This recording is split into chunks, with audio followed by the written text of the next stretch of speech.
I'm a Londoner born and bred. 3 generations of my family have lived and worked alongside the Thames. And I want to show you how today it's even busier and a bigger part of our lives than ever. Don't move! It's very difficult to interview you while I'm counting. How many have you got in there now? God knows. My journey will take me to its furthest reaches, from the Cotswolds in the west, cool, some size quarry, isn't it?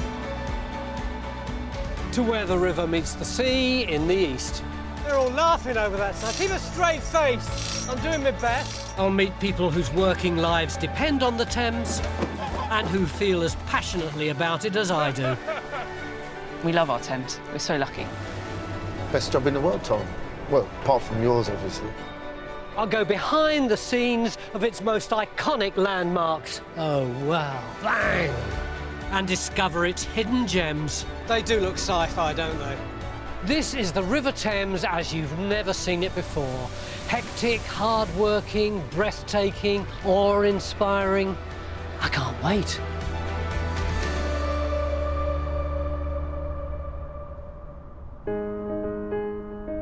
I've been fortunate enough to get to know vast stretches of the Thames over the years, but the river still harbours hidden gems and unexpected places with the capacity to surprise me. I'm on a journey to seek some of them out. And I'm starting on a section of the Thames in the capital. And the airport that's closest to its beating heart is this one, London City Airport. All right, it might not be on the same scale as Gatwick and Heathrow, but what it lacks in size, it makes up for in location. Look, it's only 4 miles from Canary Wharf and the rest of the financial district. It would be hard for an airport to be any closer. And it's built right beside the Thames, so I can get a special ride and approach by boat. There can't be many airports that are built so close to an actual coursing river. But in fact, London City is built on an island that is adjacent to the Thames. It'd be really interesting to find out how that affects the operation of an international airport. City Airport opened in 1987 and was originally designed to handle just 300,000 passengers. By 2019, millions were flying from here to over 50 destinations. Being so close to the skyscrapers means the planes need to approach the runway at a steeper angle than normal. Pilot Andrew Coombs experiences the differences every time he lands. The biggest one is the fact that you're pointing towards the ground. Then with the water around the runway, completely unusual. We are prepared for water landings, so we brief about that in advance, make sure everyone's ready in an absolute worst case scenario. Do you need a special accreditation to fly here? Yes, it requires specific training because of the approach and the surroundings, so you need a lot of experience flying the aircraft into other airfields before you can then go through the training required to fly here. There are a lot of airports in London, loads of planes. What route are you able to pick your way through? So the whole Thames estuary is used to funnel aircraft in from all directions in a nice queue, which brings them to line straight in with the runway. It can add quite a distance to the flight, but everything makes it safer. Obviously, aviation safety is always the priority. So this island location makes it a very distinctive place to land. But it also gives it a rather special significance for me. I used to work down here in the 1970s. It wasn't an airport then, it was part of the Royal Docks, and I drove a little delivery van. But then, in 1981, it was closed down. You can imagine what the impact was on the local people. But then they had an idea. Why not turn it into an airport? Because the docks was the same shape as a runway. But the choice of location also threw up some special challenges for the people who work here. Craig, you look a bit like a spy. I try my best. Craig Lancaster and Amy Sinden from Airfield Operations are here to overcome one of them. What are you up to? Basically, I'm looking for wildlife, mostly for birds. Obviously, where we are at London City, obviously we've got a lot of water, we've got a lot of grass area as well, which the birds love. So basically just ensuring that there's nothing in the area when aircraft are taking off our landing. Is there really much of a problem with birds getting into propellers or engines or whatever? The worst case scenario, especially for where we are, is if an aircraft is on takeoff and it has a bird ingestion. Yeah. That is a risk. Luckily for us at London City, it's never happened. But obviously with what we do out here, they disappear quite quickly. How do you scare them away? So there's numerous different levels, starting from the really low tech. So we have It's pretty rubbish, isn't it? well, it's homemade. You can say that again. Basically, it's just a massive ball of duct tape, which is stuck with some bungee cord. And the easiest way to use it is literally you just get some momentum on it and just makes it look like a bird which looks a little bit in distress. Can I go? Of course you can. Thank you. Oh. Don't get too close to me, I'll knock you out. And what happens if this doesn't work? So we usually use it in conjunction with our DigiScare, which is our big siren on the top of the vehicle. This is here? Yep. Amy? Yeah, Can I have a listen to the scare? I can. So if we have a black-headed gull, we start this, and this is the noise. The black-headed gull. Yep. We've got a starling. Starling, that'd be different. Get off! Get off! Chase them all away. There's not one in the sky now. Well, it obviously works. Is it just birds or are there other animals? We've had fish on the runway before. You're joking? No. Dropped from the mouths of... Dropped from the mouths of gulls, yes. Well, I can't see any wildlife at all here, so it looks like you've been 100% successful. We do our best. Fish on the runway. That's a new one on me. Of course, every airport needs a fire service, and the one at City Airport is pretty special. This is the Rosenbauer Panther. This is the first 4x4 one in the country. It's about a year old. They cost £750,000. And honestly, if there was legislation in place, I would marry that fire engine. What would you say the main difference is for you as a firefighter between working as an ordinary land firefighter and working here? I would say the main difference is probably a mindset. Very easy to be complacent. Thankfully, you don't get many aircraft incidents, so you have to be prepared all the time. So that's why we do extensive training. Don't take your eye off the ball. Be prepared for something that potentially could happen, which would be quite dramatic, involving aircraft. So, right, Tony, get your fire kit on. You're coming with us. Get your fire Come kit with on. you. I'm coming. Well, none of us will win any acting awards for that, but off we go. And I hardly need tell you that they wouldn't wait around for me to get ready in the case of a real emergency. Come on in, hurry up. Oh, God. Take your trousers on. Oh, keep your trousers on! I'm here to take part in a drill. Pull your trousers up. Yeah. Come on! Right, come on then, let's go. Right, press the button. This is like Christmas and all my birthdays rolled into one. Blue light, right, jump on. Right, put the rest of your kit on when you're on now. Yeah. I can't get my leg up here. Done it. Red 1, responding to crash line. Engine fire. Here we go. These Panthers hold 6,000 litres of water. It's a regular old blaze, that, isn't it? And 750 litres of foam, which is over 3 times more than your regular fire engines. Got it? How do I turn it on? Just forward.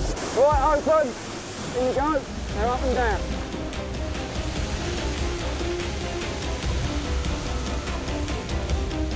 Yay! Very good. Protect ourselves. Yeah. Keep coming back. Keep coming back. Yeah. Right, turn it off. That's right. Good. Whoa! Good effort. Oh, hey, Ross. It's incredibly heavy, isn't it? Yeah. And that hose, it's so taut and thick, and it's sucking all over the place all the time, isn't it? With a lot of water comes a lot of pressure. So where you're holding the hose, putting it where it needs to be, I'm just behind you, supporting you. Yeah, you were supporting me at one time, I weren't can you? feel you pushing us both back. This is good old Thames water at the tap, isn't it? Yeah, we get our water from the hydrants located around the airfield. If we had a large incident and we wasn't too close to any of our hydrants, we can always use the vehicles to take water from the docks that surround the airfield. So there's a plentiful supply there. Can we go back to the station and ring the bell and come out again? Yeah, sure, if you want to. Later, I'll be finding out how the airport's expanded on the river. How much is that plane worth? £34 million. And I'm taking responsibility for it. And I get in touch with my inner ape and head up into the trees. Just ask my cameraman to make it look as though I'm really high. Thanks a lot. I've spent an awful lot of the last 2 years walking and talking about the Thames and waxing lyrical about how beautiful it is, which it is, but shamefully I've spent far less time talking about its trees. Trees are essential to the health of a river. Their roots stabilise the bank and their branches are a vital habitat for wildlife. But dying or damaged trees can sometimes become a problem. So I've come upriver to Datchet in Berkshire to meet someone whose job it is to look after the river's trees. I'm catching up with James, who's surveying the trees for Thames Water. He covers a stretch from East London through the Thames Valley all the way to Cirencester, keeping an eye on 4,500 sites along the river. Systematically, I work up from the base, looking for signs of fungi or loose bark. And then when you get higher up into the tree, you're looking for abnormalities in the way that it's developed, basically, which might be weaknesses. If a tree does ever collapse and a bit of it is dangling in the river, do you always remove it? No, I mean, it's all about the context. If a large tree falls in a small channel, it can cause a major obstruction, or it can affect some of this key infrastructure for the water supply of London. But in general, we try and work to leave stuff to create these habitats and the kind of the hydromorphological features that are so sought after. Oh, just say that word again. Hydromorphological. Which my dictionary tells me is about the physical form of the river. But you're not only hydromorphological, are you? You're also the bloke who says, right, that tree's got to be chopped down. Yeah, I have to make the decisions and I have to condemn a lot of trees, which, you know, I'm obviously not always happy about. So far this year, James and his colleagues have surveyed 162,000 trees. The latest candidate for the chop is a few miles away at the Staines Reservoir in Surrey. Doing the deed are arborists Ollie, Mark and Lawrence. Hi, guys. Morning. Which tree are you taking down? We're taking down this alder over here. That's the one furthest to the left with the dark green leaves? Yeah, it's been picked up by our surveyor as being rotten at the base, and because one of the boughs is leaning over towards those houses at the back, they've decided it's safest to get rid. Right, shall we get going? Yeah. Let's go. Presumably that's a watercourse. It is, yeah, indeed. That's another reason why they want the tree out, in case it falls into the watercourse and causes flooding. Sure. I would be a bit nervous if I lived in that house there. Yeah, exactly. There's another reason why they're coming out. So, where's the problem? Well, as you can see here, it's starting to rot. And if you, with a sounding stick here, you can actually hear the middle of the tree. What would that sound like in a healthy bit? Well, this bit's healthy here, so the difference is quite marked. Let's go. Yeah, it sounds like someone knocking at a door, doesn't it? Exactly, yeah. Even an idiot like me can tell there's something hollow inside. Yes, yeah. So what kind of priority is this? Well, our surveyor, he's saying it's safe for the next 6 months, but after that he can't guarantee the safety of the tree. So it's not like da-da, yeah, it's going to come crashing through your roof? No. But it needs to be taken down before it gets more dangerous than it already is. You can have a go if you want and see what you think. Yeah? Yeah. I'll have a go. But first I need to get kitted out. I think getting into a harness is one of the hardest things. They're all different, aren't they? You're holding it up like this, but there's a thing here I've got to get me bits round. Right, so I get one leg in here, one leg in here. Yep. Does that feel all right? You tell me, because the last thing I want to do is fall out of it. Just a final security check, and I think I'm good to go. Although Lawrence is up first, and I can't help but notice he's got Tarzan-like abilities. But I'm not going to be able to get up like that, am I? No, but we do have a little gadget called a foot ascender, which you can clip into the rope here, and then you can actually use your legs to pull yourself up rather than just your arms. OK, I'll see you up there. Well, I won't say no to a bit of help, especially as it seems I've got an audience. Did you know that this tree was going to be chopped down today? Well, only today morning. Yeah. So have you been worried about it? it is quite low. It is bending towards us. Yeah. So. We kind of quite like the trees, but it's just unfortunate that, you know, if it's You dangerous. can't have it both ways, can you? Yeah, you can have a pretty tree and the risk of your roof collapsing, absolutely. So, or hey. if I fall out the tree, can I come and lie down on your sofa? That's fine, don't worry. See you guys. Best of luck. Thank you. I'll need it. To do this complex job, tree surgeons not only have to be super fit, but also have an in-depth knowledge of trees and the environment, work a chainsaw safely while dangling, plus deal with members of the public. At least I've got the last one covered. There we go. But that's about it. Right, so now if you lift your right leg for me as high as it will go, and then stand, put all your weight onto it. That's it, lovely. And then the same again. That's it. How does that feel, Tony? It's quite knackering, but... Right, I'll do a few more steps.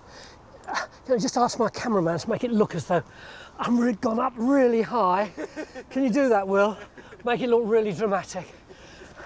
I'm about 50 feet up in the air now, and I still haven't lost my bottle. I'll probably be needing an oxygen tank soon. Can I come down?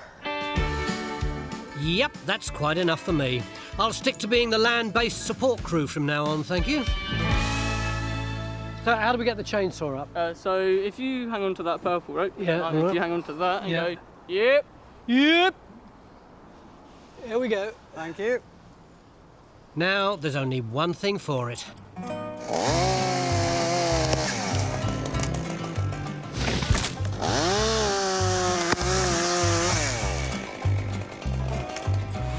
Some trees are simply felled, but as this alder is 16 metres high and right next to houses, the only safe way to do it is section by section. You can see that they've stripped the lower branches now, and that trunk's really leaning over in that direction, isn't it? So now it's time to chop the top off. Go on, Lawrence.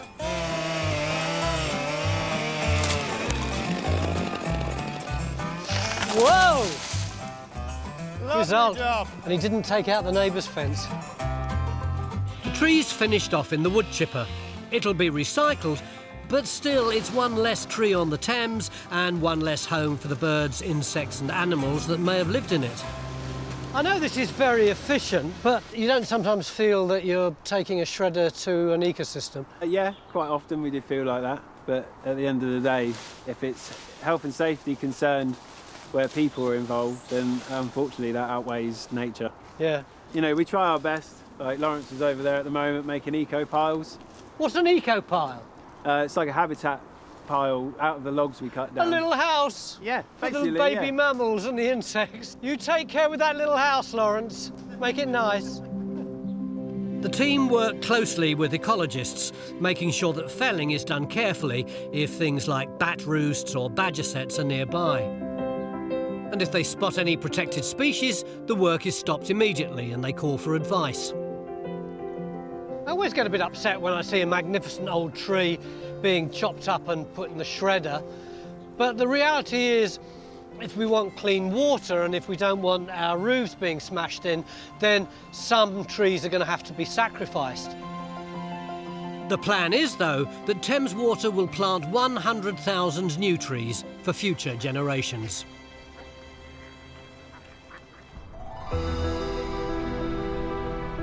I'm now returning to the capital and leafy Barnes in the southwest of the city, where 50 years ago a surprising new chapter in Britain's spiritual history began. This river, the one that I always think I know so well, actually offers something that I never ever thought of before.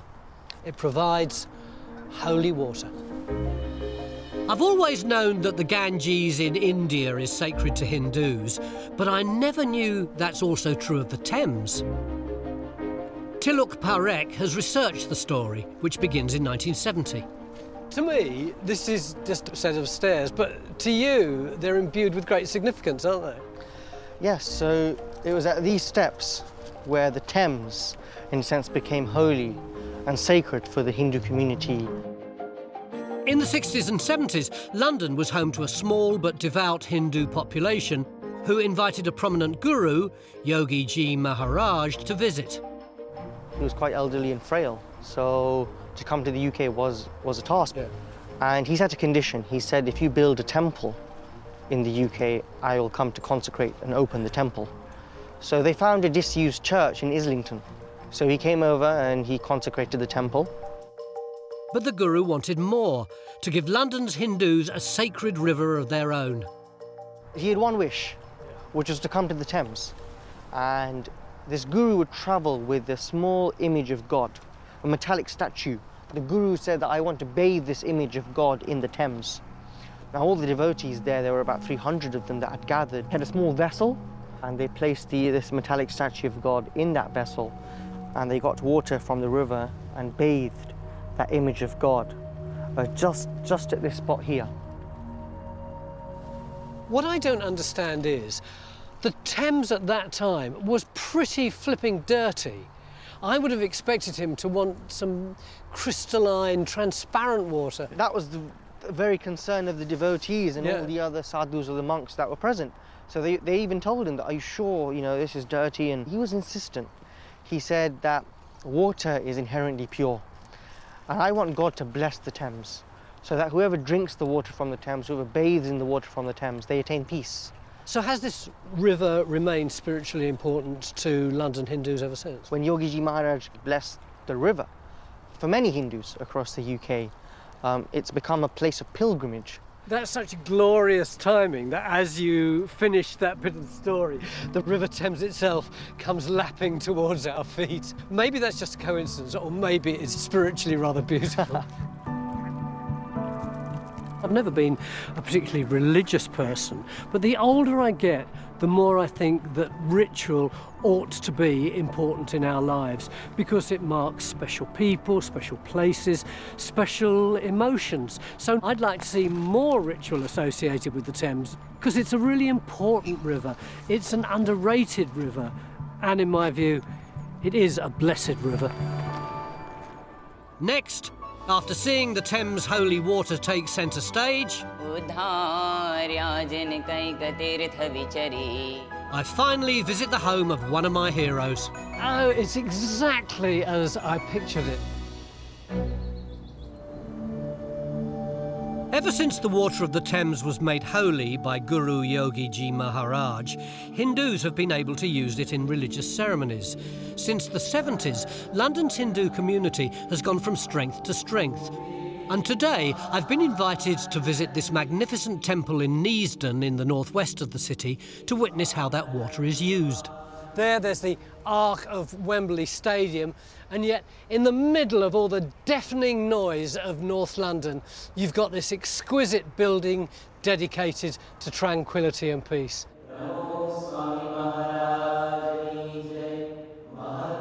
This was Britain's first traditional Hindu temple and was built in 1995 at the cost of £12 million. My guide, Raki, has been worshipping here for 15 years. I have just seen the end of the most beautiful service. What you saw was what we call the arti. Arti comes from the word a, which means complete, and rati, which means love. So what we did was present our prayer of love to God. The temple's built according to ancient Vedic architectural principles, and on its upper floor is this extraordinary inner sanctum. And it's in Neasden. When we look around, we see intricate carved pillars. They represent trees. When we look up, what we see is the cosmos, all the sky, and all the celestial beings they are showering their blessings upon us. The vast dome is 30 feet tall and 28 feet across, and every inch of it hewn from gleaming white marble, 900 tons of it. One of the stunning chambers on the ground floor is devoted to a special ceremony that's performed every day here. Harry has invited me to witness how the holy water of the Thames is at its heart. So today we're doing the Abhishek. So this is the ancient Hindu ritual of pouring water over the sacred image of God to honour him and to ask for any kind of wishes and to grant any wishes that we may have. So what do we do? Tony, take a seat, please. See, we've got the water. Exactly. This is the water which has come from the River Thames. So this is all pure Thames water? No, actually, so we then add some drops from the River Ganges and also rivers from all around the world. Where do you keep it all? It's just stored in the back, so when devotees kind of come from those regions, they'll bring it with them. That's amazing. It is, yeah. But the Thames is the most important. Yeah, of course. Apart from yeah. the Ganges. Yeah, being Londoners, yes, it's the most important. वर्णी वेशधरी फर्यागृहतजे हिमालये नेवने उद्धार्याजन कैकतीर्थ विचरी कष्टो सही नेतने. Tony, we will now just take the spoon. We will dip it into this pot of water so that we have filled the spoon with it and just hold it in our right hands whilst the Sanskrit verses are being sung. This might take a minute or two. Please now repeat after me. Mama, Mama, Siddhi, Siddhi, Aritham, Artham. Devotees come here to honour the sacred image whenever they want God's blessing, often on birthdays, wedding anniversaries, or to remember a loved one. Tony, now that concludes the Abhishek Vidhi. We spoke about it, we did the Vidhi while sat down, and now finally we were able to pour the holy water over the sacred image of Nilkantvarni. It was really lovely for me because I was praying for freedom from sickness for me and my family. And the image of that clear, clean Thames water cascading down the body of your God seemed just the right image for that prayer. So thanks ever so much. You're very welcome, Tony. Thank you for coming. Bye.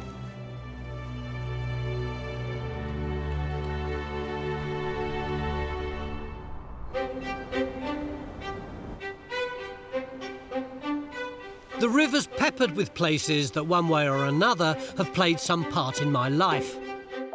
One such place is 127 miles upstream at Kelmscott Village on the north bank of the Thames in Oxfordshire, once home to a man I've been fascinated by since my 20s.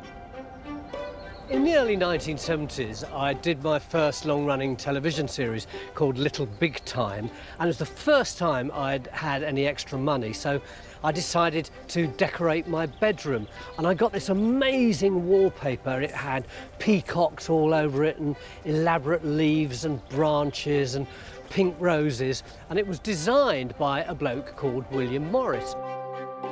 I've been intrigued by him ever since. William Morris is credited with establishing the arts and crafts movement of the Victorian era. He's considered one of the great designers of the 19th century. But there's so much more to him than just wallpaper. He was a poet, writer, designer, conservationist and revolutionary socialist.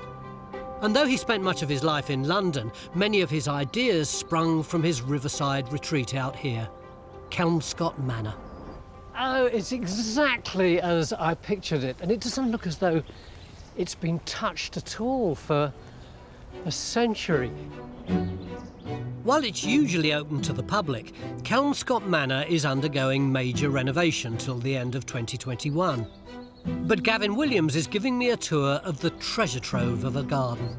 Well, this isn't lovely. Loads and loads of strawberries. This is where he got his inspiration for his Strawberry Thief design. Strawberry Thief was patented in 1883 and was one of Morris's most popular textiles, thanks to the cheeky thrushes who'd nicked berries from this garden. This is a piece that is original. Yeah, it's very similar to my wallpaper With in the 70s, yeah. It's got that slightly blurry quality that makes me think it was hand-produced. Well, some of his textiles were hand-produced. He wanted to make certain that people remembered how to do wallpaper, printing, bookmaking, tapestries, stained glass windows, all of that. The Industrial Revolution in the late 19th century saw Britain's decorative art production taken over by machine. In protest, Morris kick-started the arts and crafts movement, promoting traditional methods. It revolutionised Victorian taste. His ethos was to look back at the old ways it was done. Yeah, and it wasn't just the way it was done, it was sort of the thing itself, wasn't it? Yes, it was having things around you that you believed to be beautiful or be useful. And talking of being useful, is that the privy? Yep, this is the privy. Can I have Come a and look? have a look. Go on in. Come with me. It's legendary, this privy. There is a famous drawing of Morris sitting on it and his wife and Dante Gabriel Rossetti all at the same time.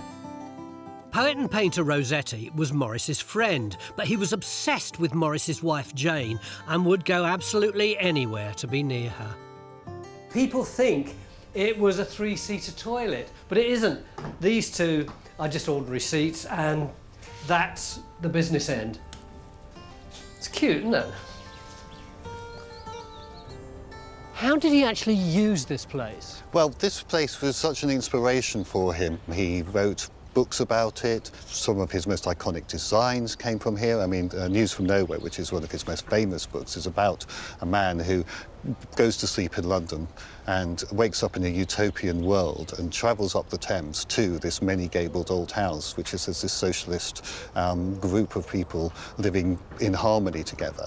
Let's do this classic shot where someone holds a picture up like that.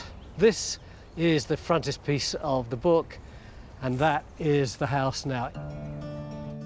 Morris was born in 1834 to affluent parents. He was educated privately and after university trained as an architect. He co-founded a furniture and decorative arts business aged just 27. But it was the other lives he saw in Kelmscott that changed his outlook. He was always very aware that he was lucky to have inherited his father's fortune, but no, it really did crystallise with that, with being coming here and seeing what was going on with the farmers around here. And he later on campaigned for rights for farm workers. He really became a political organiser, a firebrand, didn't he? Yeah. He wasn't very interested in parliamentary democracy. He wanted the masses to rise up and transform the world he lived in. Yes. So far, I've met the writer, designer and campaigner. Just a minute's walk from the house brings you to the Thames, where Morris the poet came to life.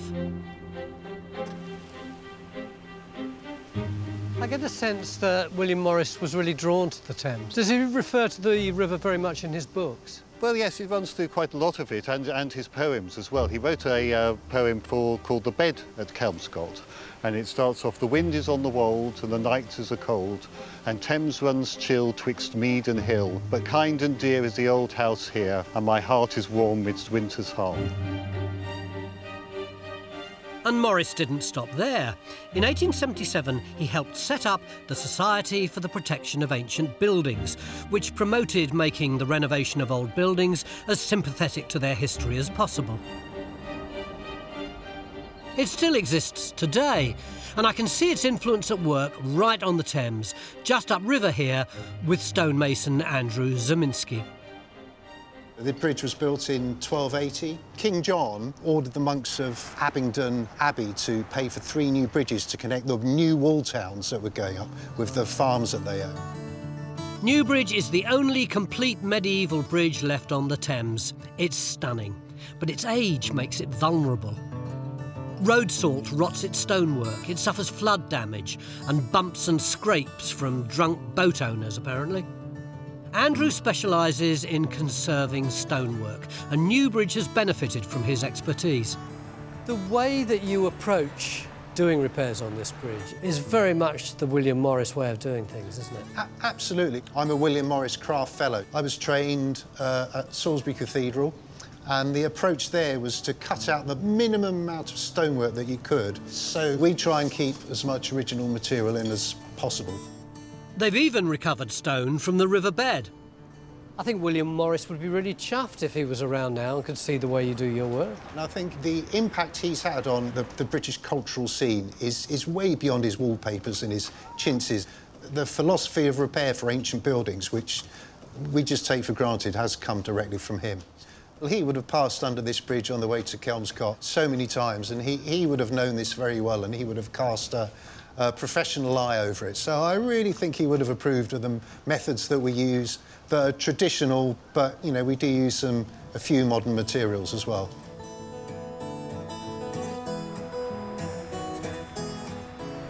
I love the way that Morris championed the cause of ordinary people making everyday art. And he did it with such energy, and it influenced the whole of the arts and crafts movement of the 20th century. And when he died at the relatively young age of 62 in 1896, one doctor said he died of the disease of being William Morris, who did more work than 10 other men. And I think that's just about right. Next, back at City Airport, I help christen their brand new taxiway on the Thames. Don't move! London City Airport is the capital's smallest commercial airport. But what it lacks in size, it more than makes up for in location. It's just a stone's throw from Canary Wharf. One of the biggest challenges for such a small airport is space. It's built on an island surrounded by water. Depending on which way you look at it, London City Airport is either a bit of a marvel or it's a bit of madness. An airport built on a river. Mind you, its location hasn't diminished its ambition. All this area around me has been totally transformed over the last 2 years.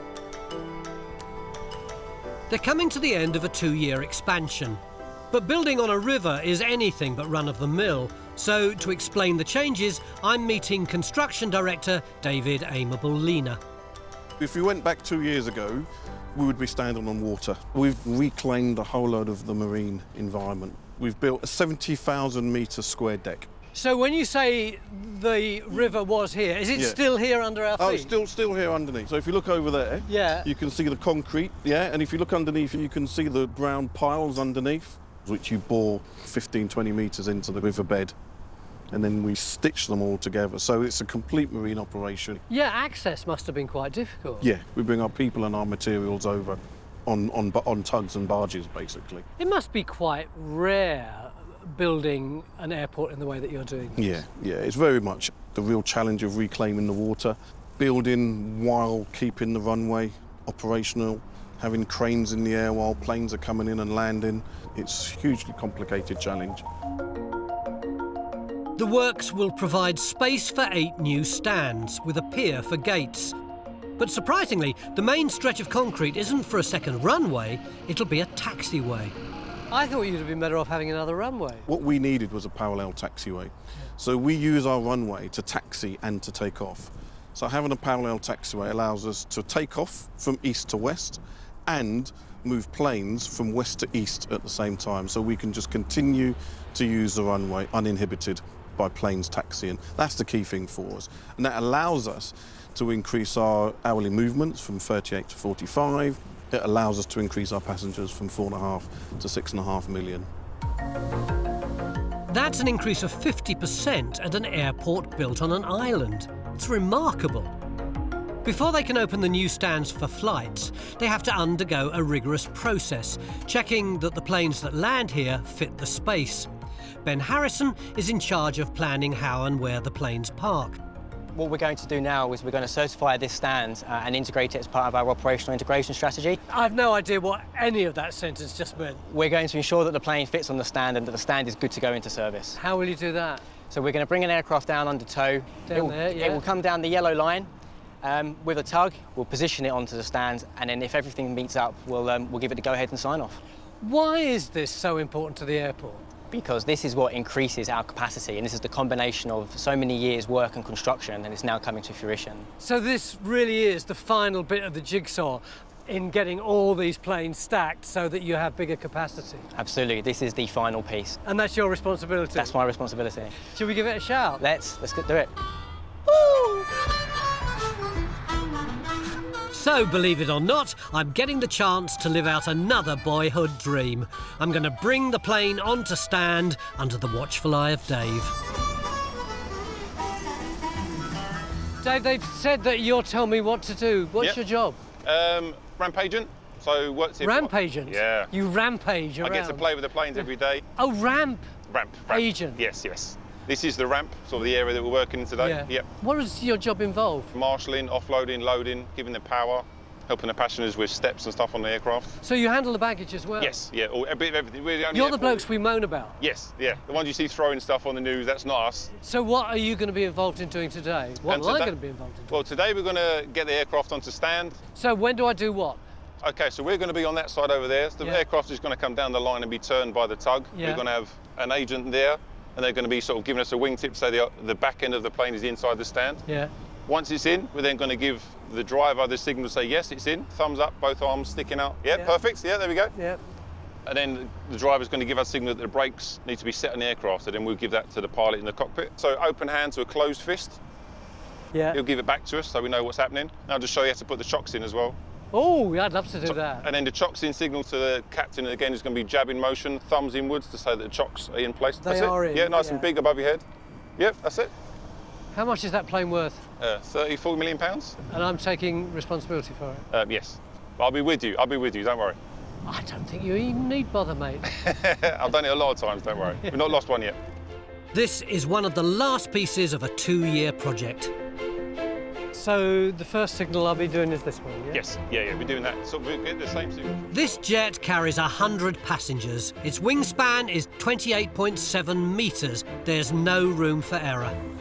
They're so elegant in the sky, but like when they're moving along now, they're really quite cumbersome, aren't they? Yeah, very fragile as well. Yeah.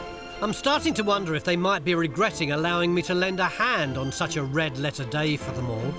So when's Charlotte going to start signalling? As soon as the plane's turned and she starts seeing a wing and a tail coming around, she'll give us a clear signal. It does turn tight, doesn't it? Yeah, it's got 4-wheel steer as well, so you can do a very tight turn. So we stick our arms up now with our thumbs to say that sort of we're okay. Watching Charlotte on the line as well when it comes in. So watching Charlotte there, yeah. That's it. And then if we give a brake set to the engineer, that's it, perfect. Don't move!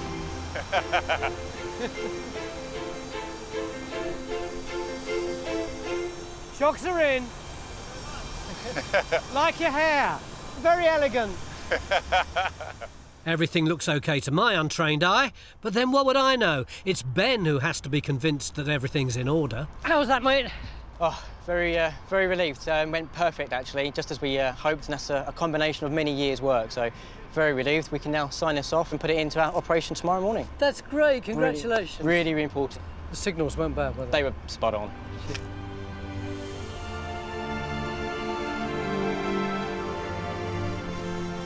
We've done it. We've signed it off.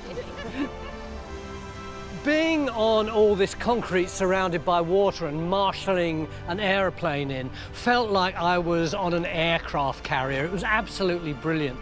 And as for the construction itself, this place has turned from being an active dockyard into a derelict dockyard, into an airport, and now into an airport with all this extra capacity, all in my lifetime. It's quite a lot of history.